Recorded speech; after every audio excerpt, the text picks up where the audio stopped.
So we are back, guys, and it is time to once again look at EX8 as we are going to be looking at how you can boost the power of EX8 and some of its decks. So we're going to jump straight into it as today we'll be focusing on the three breakout decks of the set, that being the Ice Snow, Dinomon, and obviously Pyramidimon, as we will be taking care of them and showing you what you can do to make them a bit stronger and how you can make them powerful outside the box. But as always, before I get into it, I have one little request of you, and that is to accelerate the sub count.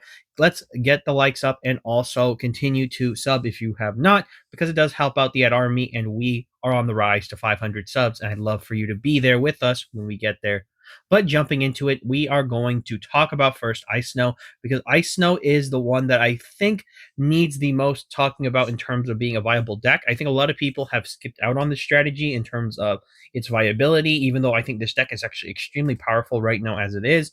Of the decks coming out of EX8, these are, and with Ice Snow tying, Ice Snow is, I think, the most now complete deck thanks to its wave from EX7. But the reason why is that all the cards synergize very well. They give you a straightforward game plan, and they actually have a lot of really good interactions with different cards. So it does give you a chance to kind of play differently against others. But the main thing I want to talk about with Ice Snow is that unfortunately, one of its best cards is extremely expensive, as most of the deck can actually be gotten for a very cheap price. I think if you were to get the whole core and including Scottymons, you're probably looking at spending about maybe $10 to $15 for everything. And then when it comes down to the most expensive card, unfortunately, it is Hexa Blamon, as unfortunately this card is sitting at a very, very high price cost for a lot of people. It does disincentivize people from playing the strategy, and unfortunately that is one of the reasons, because with Hexa Blamon, the deck does get a lot more powerful. It does add a lot of strength to the strategy, but I am here today to obviously tell you that there are substitutions, and you could still play this deck on a budget and still very strong. Now, first, the one thing I want to talk about is there any specific Ice Snow substitute? Because a lot of the cards do synergize with the Ice Snow typing. And unfortunately, there is only one substitute currently, because the Ice Snow typing is still relatively fresh and brand new to the Digimon card game. And the only other main substitute you can use is going to be Ancient Megatheramon. Now, Ancient Megatheramon is not by any means a terrible card. Its effect is actually pretty decent for what it is, because it does synergize with the strategy. It does allow you to effectively play it in a sense where it doesn't actually get in the way of the strategy, is my best way of putting it.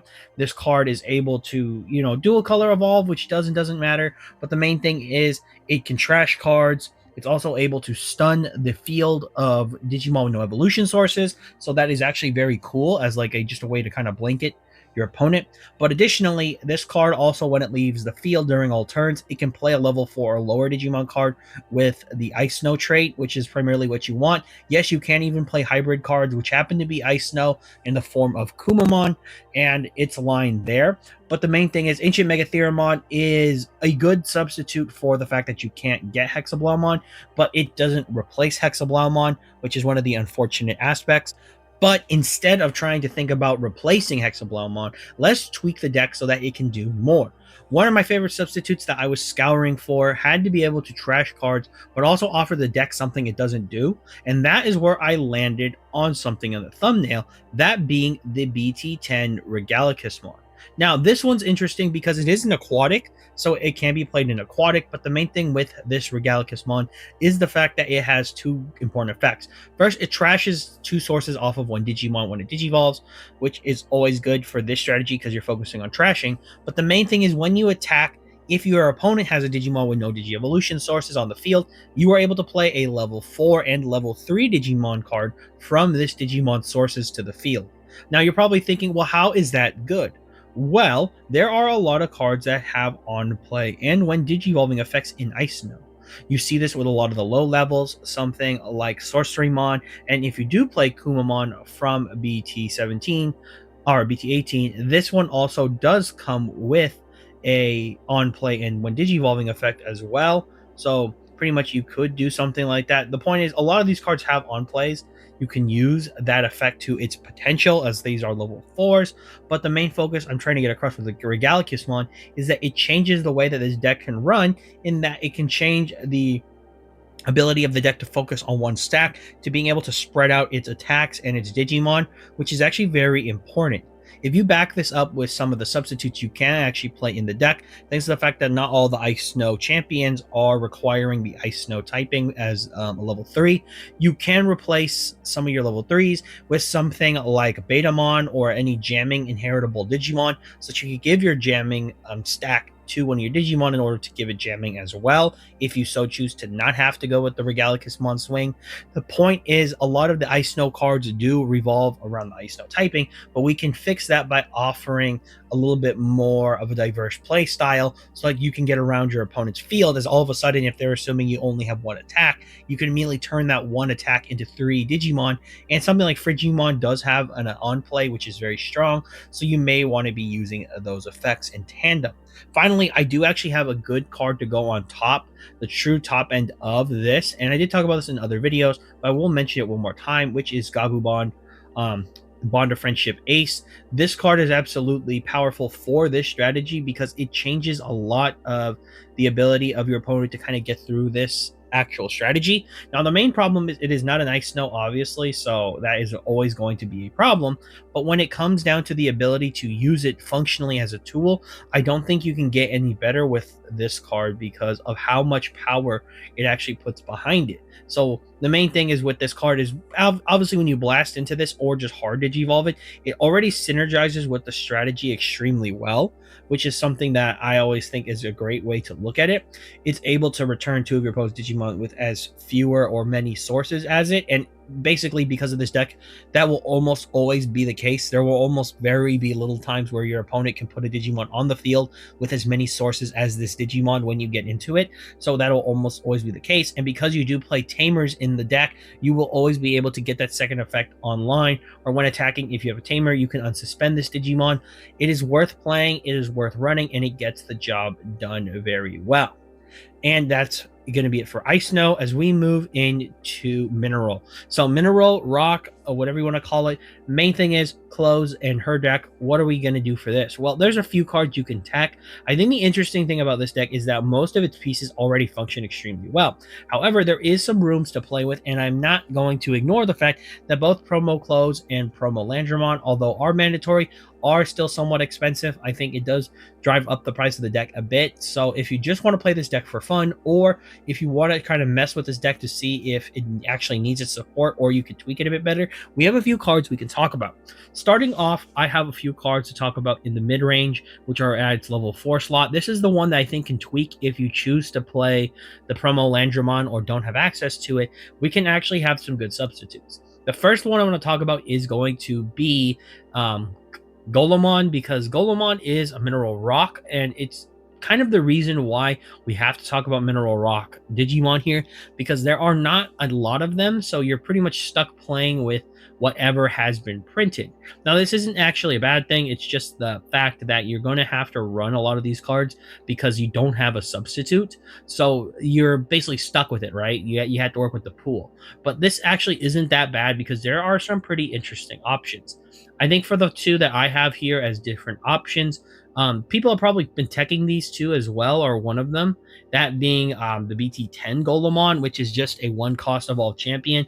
I understand why people play this, because if you can get your way to keep turn, this is a good way to memory choke at the start of a game, but also this is a good way to just simply pass 1 memory during any part of the game if they don't have a tamer, or as well as just simply have a cheap evolution to get into level 5s a bit easier, so you do have access to that mechanic.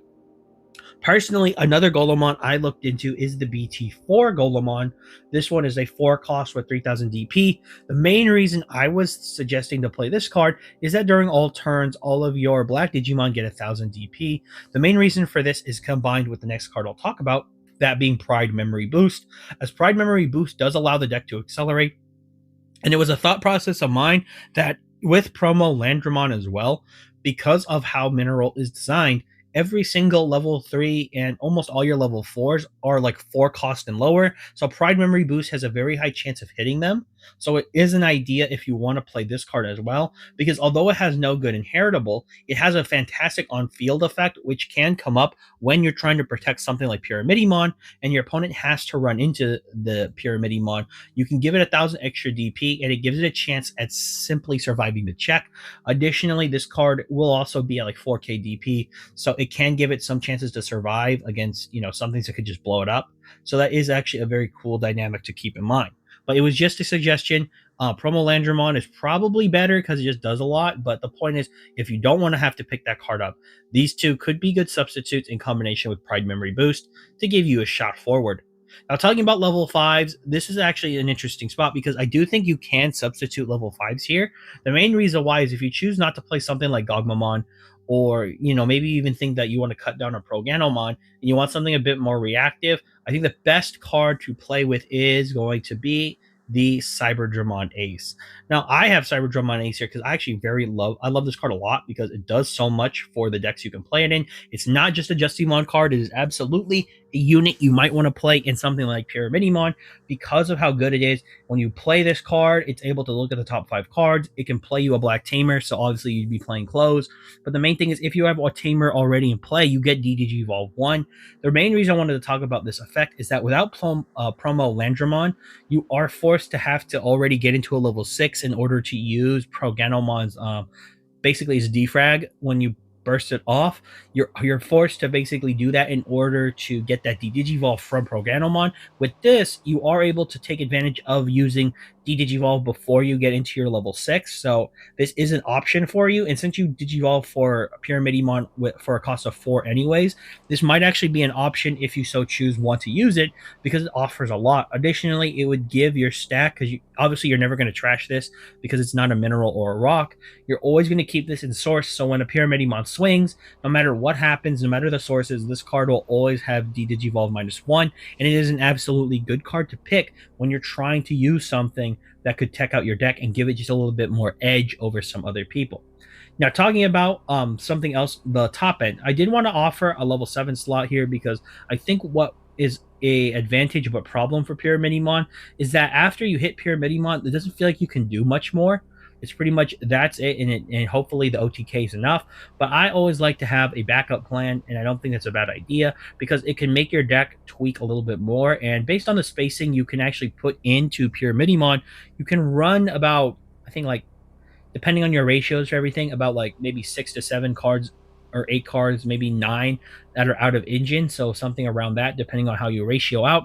The point is, if you were looking for a level 7, it's really hard to pick which one you could use. However, I'm thinking about using something like Zwart Defeat in this deck because it offers the deck 2 advantages that are very good.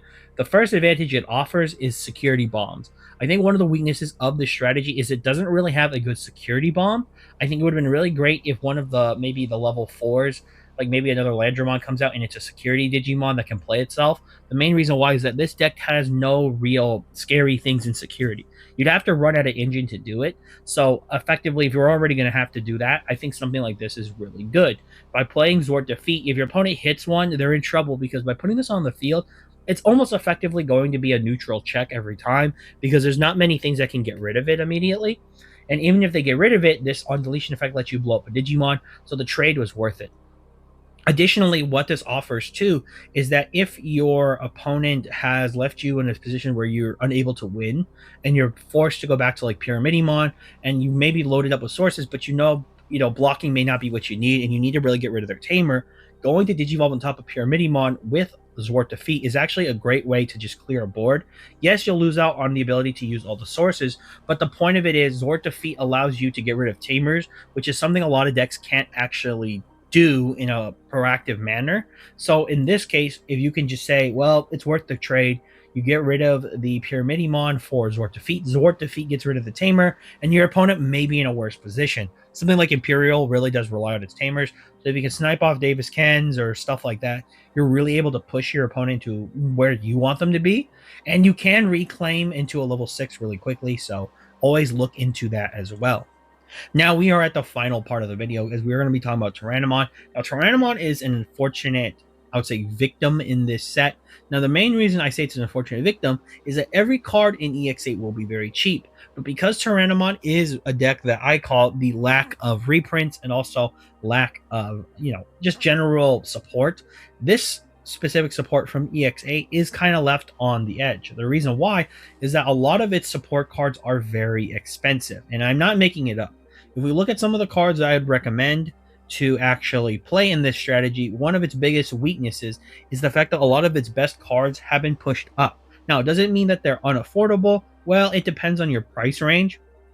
But personally, I always like telling people that if a card is like $5 and less, it's completely fine to pick it up, because I don't know your price range. Because most people can spare like maybe $20 if they need to get a playset of something in Digimon because you need 4 copies.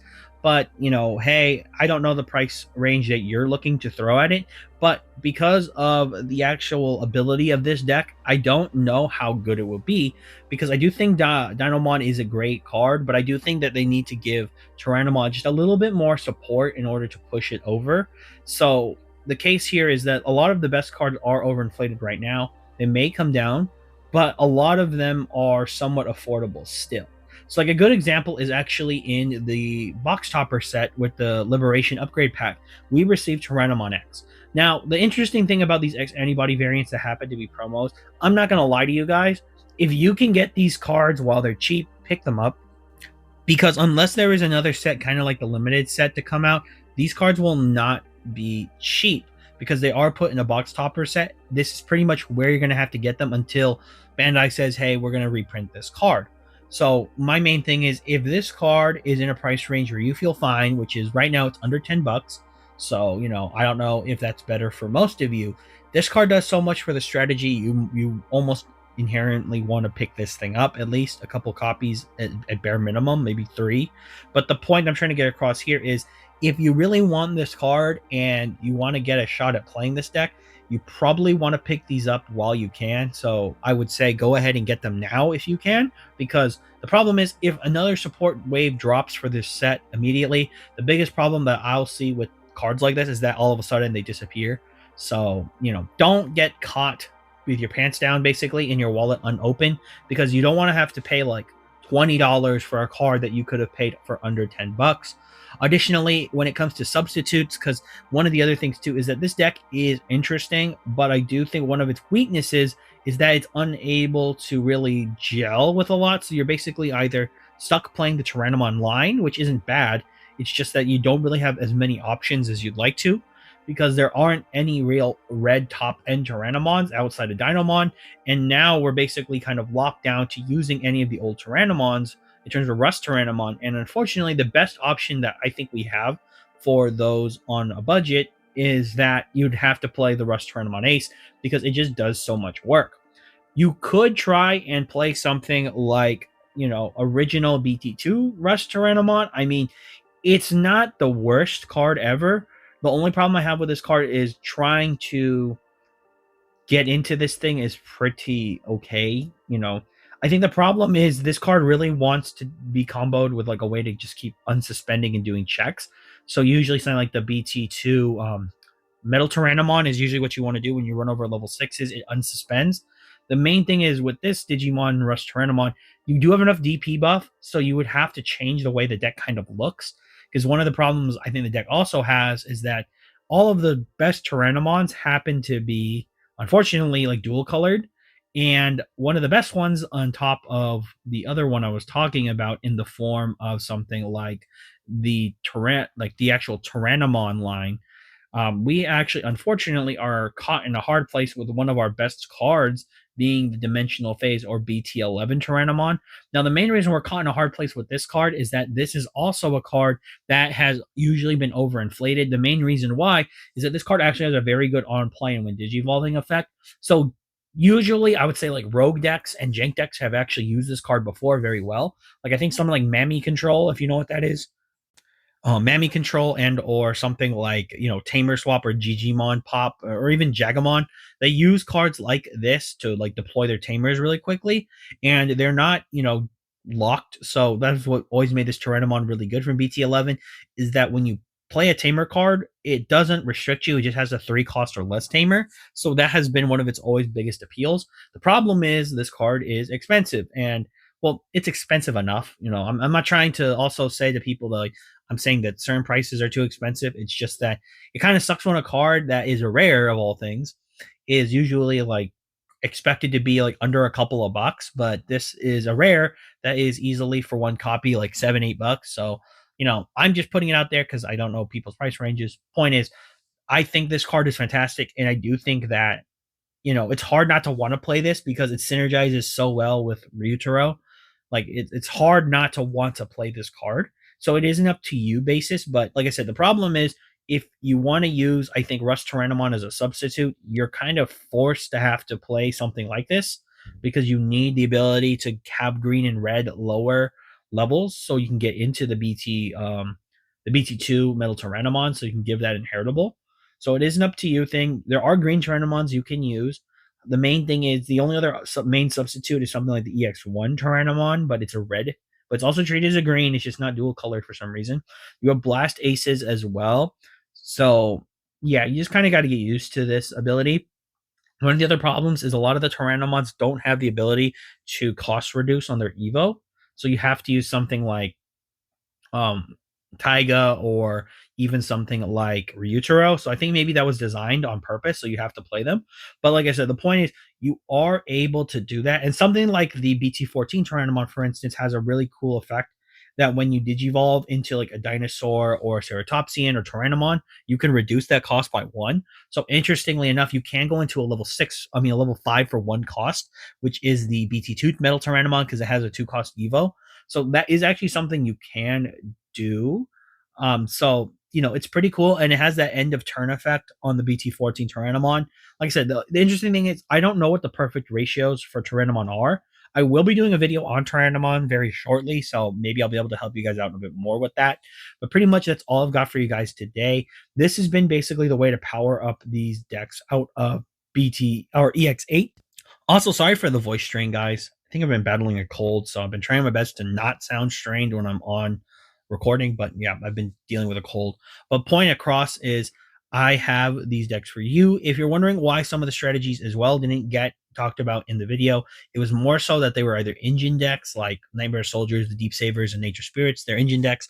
And then stuff like the Renamon, Justimon, and the Golemon or Gallantmon decks, all of them are already a part of strategy. So me telling you what you need to kind of buff them up would be kind of, I won't say redundant. It's just more of they're not really a lot of a deck core there because most of their support already exists. It's like there's cards that you're going to put already in existing decks. So I'm pretty sure you guys know what to do with those. But additionally, when I look at the EX8 decks that have come out of the set, that are the breakouts, like the ones that are meant to be like, oh, you need, another wave of support or you're supposed to put them together. These are the decks that I think really do synergize well with one another. And you do utilize it that way. So that's pretty much why I want to focus on these 3, because I do think that if you're a beginning player and you're looking for a new strategy, I think these are the 3 decks you would kind of gravitate towards if you're opening EX8, because you're probably going to see the most amount of cards for them in that aspect. But, I will talk about the benefits of EX8 in another video. But this has been Brad from the Ed Army signing off. And for all of you out there, just sign on.